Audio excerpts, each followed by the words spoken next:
बोल बम बोल बम बोल बम बोल बम। जय शिव जय शिव जय शिव जय शिव।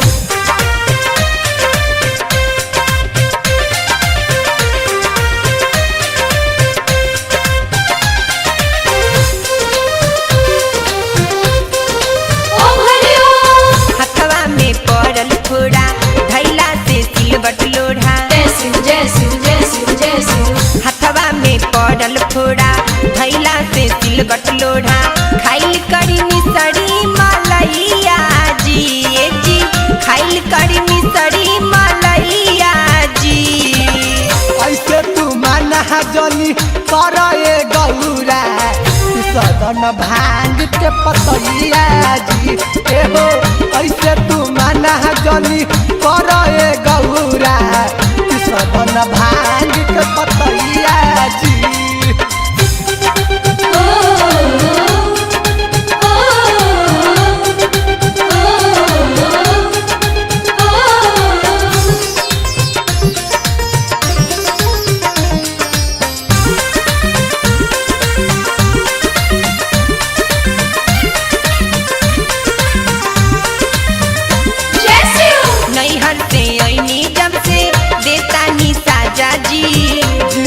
अधूरा लगे दिन भंगिया गाजा जी।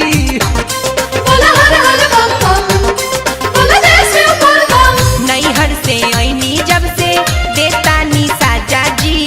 जिंदगी अधूरा लगे दिन भंगिया गाजा जी। दर्द करे पीछे से कलैया जी दर्द करे पीछे से कलैया जी। ऐसे तू माना जनी कर गौरा सबे तू भांग के पतैया जी एहो। ऐसे तू माना जनी कर गौरा सबे तू भांग के पतैया जी।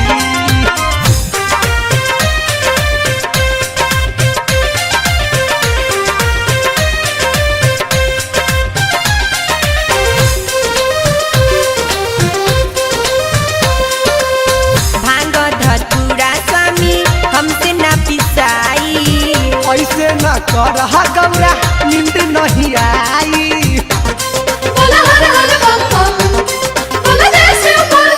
भांग धतूरा स्वामी हमसे ना पिसाई।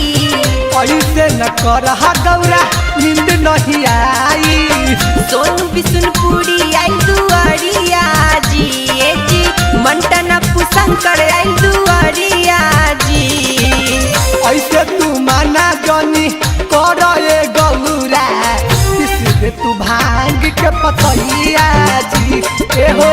ऐसे तू माना जनी कर गौरा सदन भांग के पतैया जी। हथवा में पड़ल फोड़ा धैला से सिलबट लोढ़ा खाइल करी मिसरी मलैया जी खाइल करी मिसरी मलैया जी।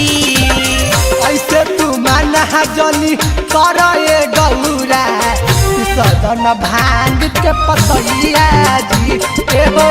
ऐसे तू माना जनी कर गौरा सदन भांग के पतैया जी।